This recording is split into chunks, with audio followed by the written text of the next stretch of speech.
code reader. The only thing we can do is read and erase, like we talked about. We plugged it into the OBD2 port. So if I hit read, it's going to check for the check engine. That is it, just check engine codes. There's 6 codes here. To see what they are, we just scroll down through and it tells us what they are. So there's 1 there, 2, 3, 4, 5, 6. Says that the malfunction indicator light is off. It may say it's on. The monitors is that readiness monitors. There's 2 that's incomplete. So the 2 that's incomplete, catalyst, O2 sensor. The 5 that are ready are misfire, fuel, comprehensive component, evap, and O2 sensor heater. So once you get to the end, the erase button will just take you back up to whatever it may be to get you back to the menu.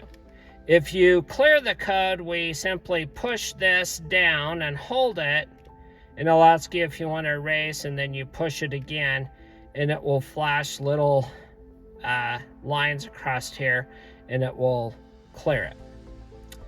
So this is like this little dot going across. So all this does is read that. That's it. Just the check engine light only. We've went into the scan tool. This is wireless. There's no cord attached. And we can see health report, for example. We have the car running. So we'll turn this off. Key on. And it's scanning for codes. So this has the ability to go through and check to see if there's any codes. It shows 5 faults down there at the bottom in the powertrain control module. There's 1 in the transmission control module. It says there's no ABS system. That instead of just the code reader, this has all of these modules that we're checking, and it's looking at the health condition of all of these different modules. So the scan tool has the ability to communicate with all these different computer modules that's in the network of this car. So that's why these scan tools cost more. That's why shops use these to help in their diagnostic troubleshooting purposes. Anything that's not equipped, this one doesn't have that information for this particular vehicle. Some of newer hybrids or whatever may be equipped with these. If it's not equipped or there's no faults, it will turn it green. And then you could go through and do your troubleshooting from there. We'll show you a few of the other features that it has. We'll just wait for this to upload all of these. This could take a minute because it's just checking the whole car's network system.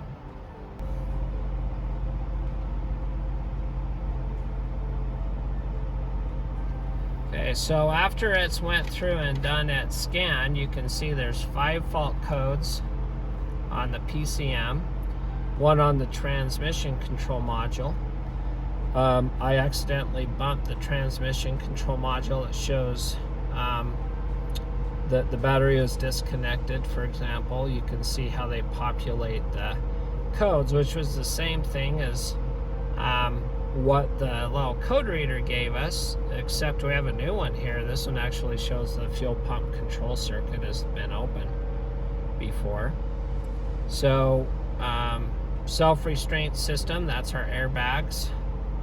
You can see that particular one, loss of ignition, run only. And you know, again, everything else that the vehicle is equipped with is normal. So it went through and checked all of the different modules. This particular car has 1, 2, 3, 4, 5, 6, 7 modules. that it can communicate with. So if I go in here, go into, highlight that, there's, if you pay for the subscription link or whatever, it gives you the little Google sign or whatever there. It can help you in your diagnostics.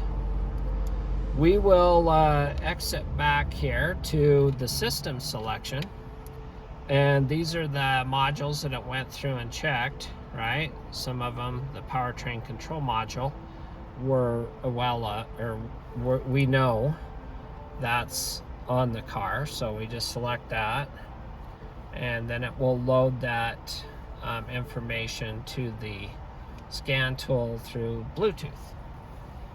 So we'll just wait a second here. And this one, it tells me the module information, what number. See, there's a part number. It gives me all the year and everything, what the VIN is, which is really nice if we're reprogramming. We can clear. We can do some read code, read data stream, special functions. On one of our other videos, like the data, this you can go through and select all of these, and then after we select all of these, we go OK, and these give us those values like we had on the scan tool at the Genesis that we did as an example. So after maybe I need to go into data stream, there's some OBD2 monitor tests. I can do some functions here. I like the activation test. This one's kind of cool, where we can start the car and we can increase the RPM. We can turn the fuel pump on and off. I can control the evap purge valve to see if it's functioning. I can turn the AC clutch on and off. I can turn the fan. Let's just do this for fun. The fan here, low fan. And I just start.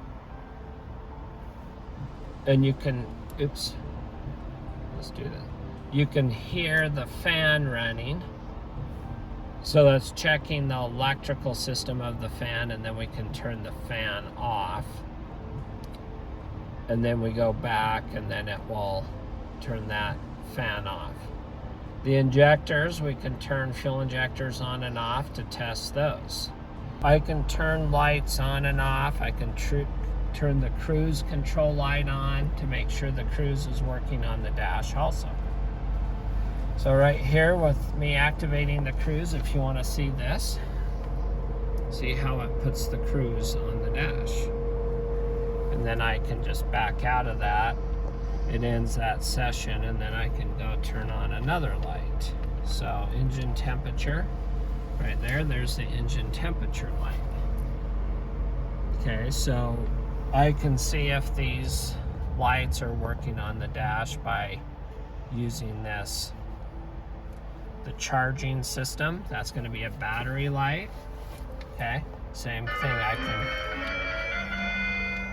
I have the ability to turn those lights on and off just through this scan tool.